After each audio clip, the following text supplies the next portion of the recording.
Hey folks, Chris Pugh here.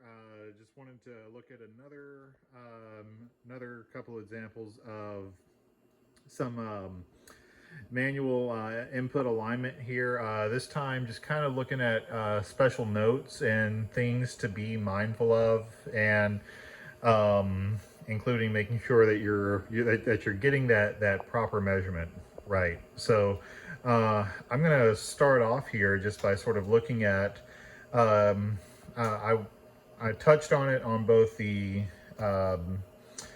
procedure on the SD9 and the LV1 console as far as the overall making that measurement, but I'm just going to take go a little deeper into that to ensure that I'm communicating and being properly clear on exactly how we're setting that up. So maybe to preface that a little bit, let's think a little bit about how we normally will utilize the computer program Smart in an application for measuring PA systems. Or for taking, let's just say for the sake of argument here, let's just call it just a two-channel measurement. So we're looking at, so with that, ultimately we're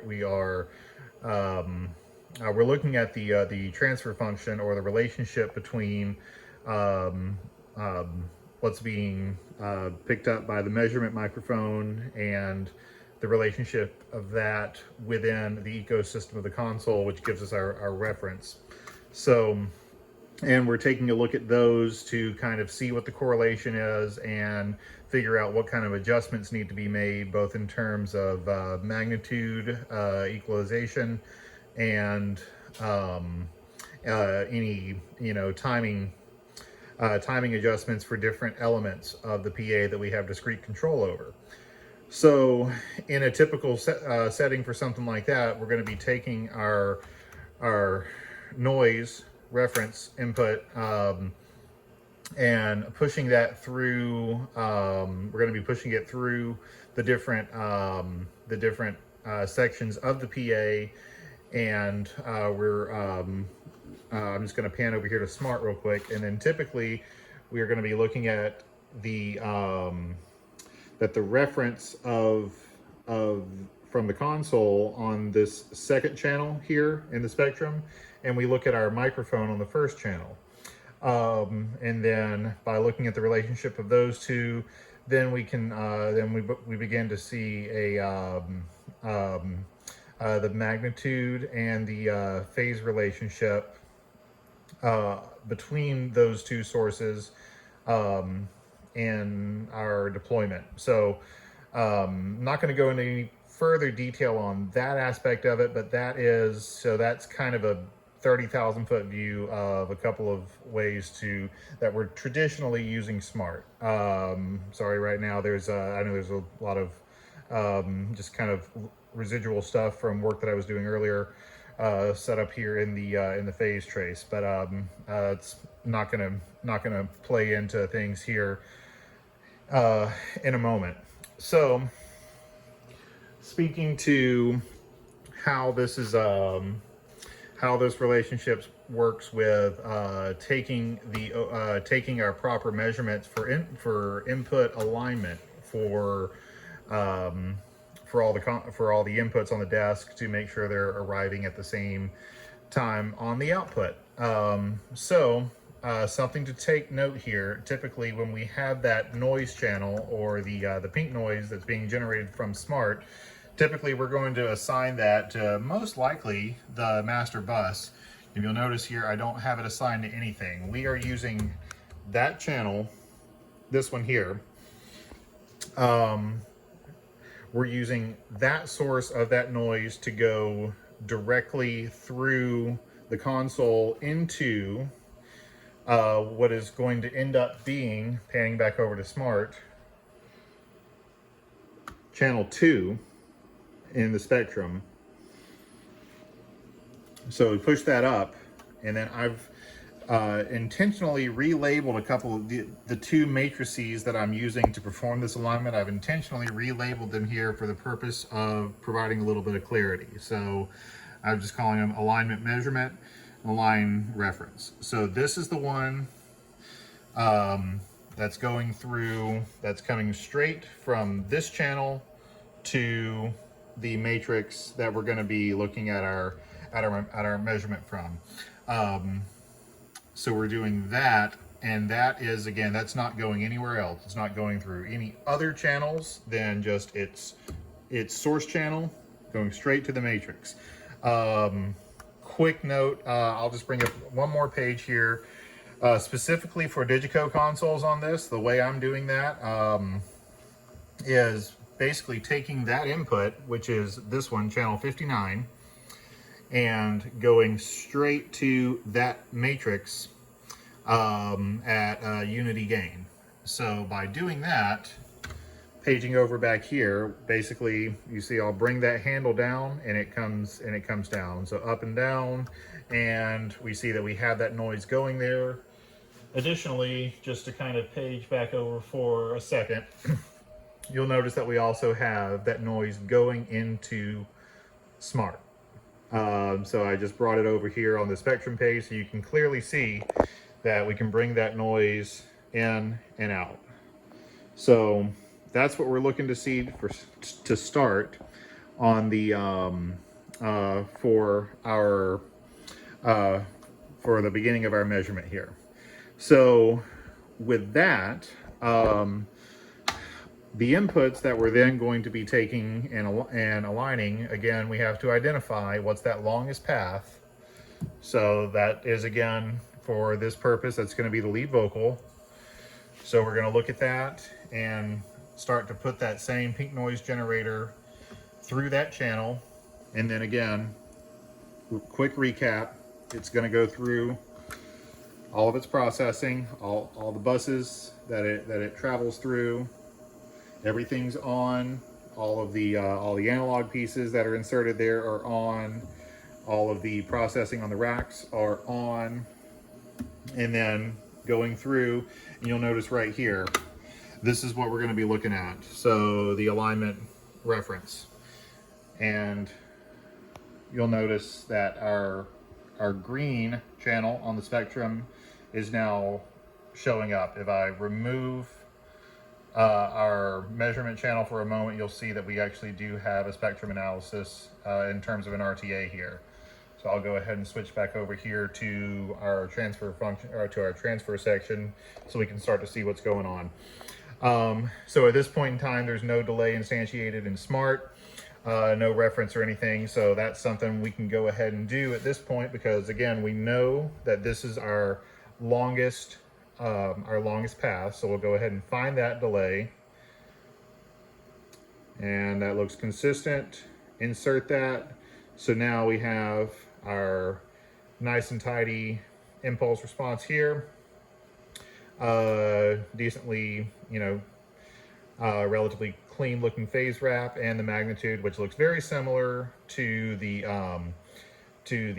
spectrum analysis. So that means that that everything is now referenced to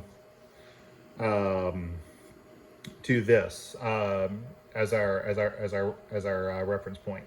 Now, so again, looking at that channel, we're going to go back and just take a look at another channel real quick.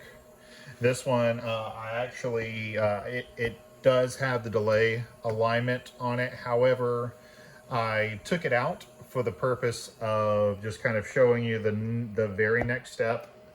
So when we look at that in relationship with that delay instantiated in Smart, we can see all those phase wraps.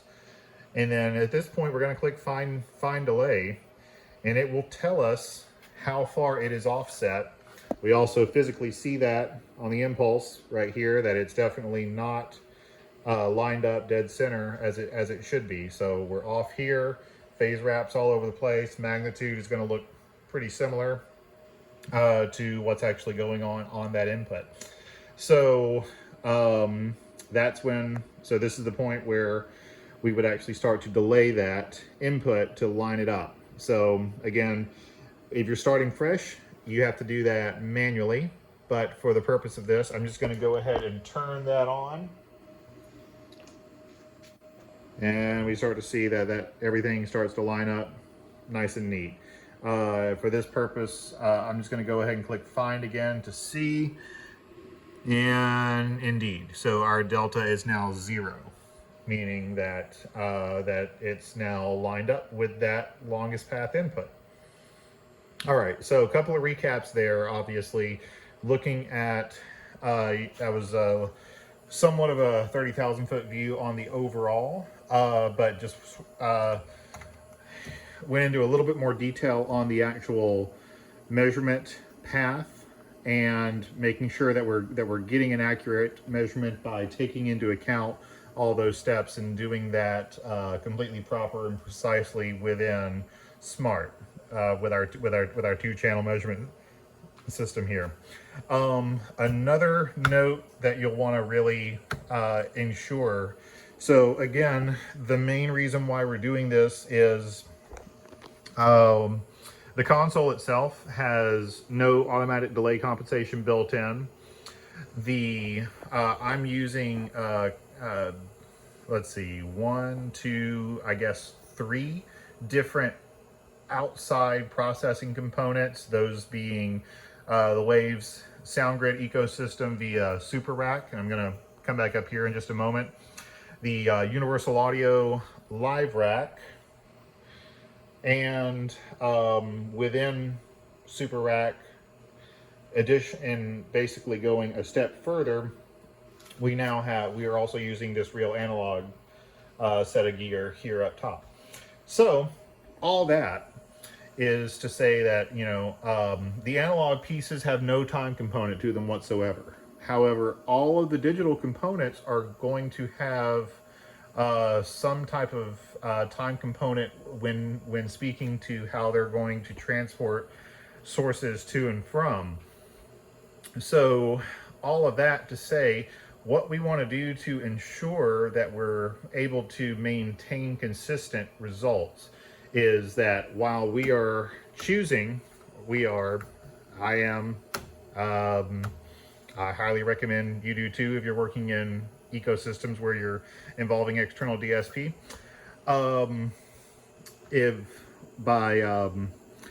What I want to make sure that I'm doing is basically minimizing all of the delay compensation and processing that any of these outside systems could potentially try to instantiate. So I want to try to make sure and go through all areas of that to ensure that it's not trying to do any additional compensation. Number one, because we're doing this manually, there's no need to utilize all of that. We know that we're lining all these things up by using this method. So by making this, by doing that, we can come to the deductive reasoning that we do not have to allow those other latency compensation engines to add more samples, because at the end of the day, that's ultimately what they're going to be doing to try to keep those all lined up. So I wanted to just kind of bring a couple of notes to your attention on how to go through some of these common systems and make sure that that it's not adding anything that you don't want it to. So basic forms here, we're just going to take a look at the setup page on Super Rack. This looks very similar to the setup screen in Waves LV1 as well, but we just want to make sure that we're not doing any kind of automatic alignment. So in latency group settings in this area, you want to have selected align by latency groups, not align all racks automatically. And I have this selected, and then I do not have any latency groups set up. So there they are. But I'm not setting them up because I'm doing everything manually. Also want to make sure that we're not that we don't have inputs and outputs aligned to each other, because again, we're doing this manually. This is the piece, this next piece here is what we want to take a look at in terms of making sure that we're taking this a step further and really making sure that this is not adding to the latency compensation engine. So in each one of the racks, and this piece will look identical in both super rack and LV1 as well, because the actual rack view or channel instances look very much the same. So at each plugin, you have your drop-down menu, and then what we want to look for here, by default, when you instantiate something, this area right here, by default, it is going to have latency compensation on. So every single input instance, every single output instance that these go through, you'll want to go through and make sure to turn off latency compensation. If you don't do that, that's potentially going to cause some misfires and some errors down the road if you're looking at checking and realigning things as you move forward. So that's, again, that is every instance. So every input. Let's just take a look at a bus real quick. So this is the this is one of the drum buses. Again, same thing. Latency compensation. It asked me if I want to turn it on now. So by default, it's going to come out of the box looking like this. It's going to say it'll ask you if you want to set latency compensation off, meaning that it is by default turned on, and it will actually give you that latency. And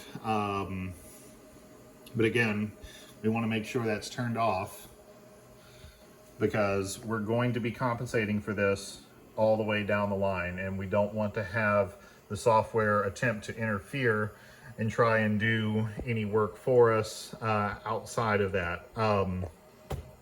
That's the big thing to remember. I wanted to go through the detailed pieces on that in Waves, because Waves external DSP is probably one of the most common out there. And even if you're not using all Waves, like I am not using all Waves, I have Wave universal audio and analog pieces in here. Even that said, the Waves SoundGrid Super Rack ecosystem is still my main transport and thoroughfare to be able to get in and out of all of this. So making sure that all of those pieces all those boxes are checked when you're working in this system is something you'll want to be diligent about. The rest of it's a little bit more on the simple side. I'm going to pull up Universal Audio Live Rack over here. This is going to kind of show a couple things that I've got going on for using this for processing on a couple of inputs, a lot of reverbs, and then band bus and vocal bus processing. Here, it's in truth, it's a little bit simpler, and by default, this is actually going to be turned off by default as opposed to turned on. So latency compensation turned off. We just won't use any latency groups. That's somewhat counter to, I know what I mentioned in one of my LV1 videos, I actually did have them on. Basically, the process here, I'm just sort of going through and making these detailed notes, and just coming to the realization and wanting to display here that I want to absolutely be as concise as possible to make sure that, because I'm choosing to do the manual alignment mode, that I don't have any of these other components that could potentially interfere, trying to make any judgment calls for me. So the Wave system, universal audio system, not really anything to worry about or discuss with the actual analog pieces. They're nice. They're pretty looking. They, like any analog component, they have no time component. So there's really none of this to consider with that. But I think that just about covers it for some special notes on that. I may look at doing another one of these on LV1. The reality is the actual process and the methods, again, are the same. They are, this is, console agnostic, if you will. And it has all of these things end up, being very similar. Even the manipulation, the most important part here, speaking about making sure that you're setting yourself up for success with manual delay, manual input alignment, is making sure that all those latency compensation pieces of your sound grid ecosystem are turned off, and that you're making those moves yourself.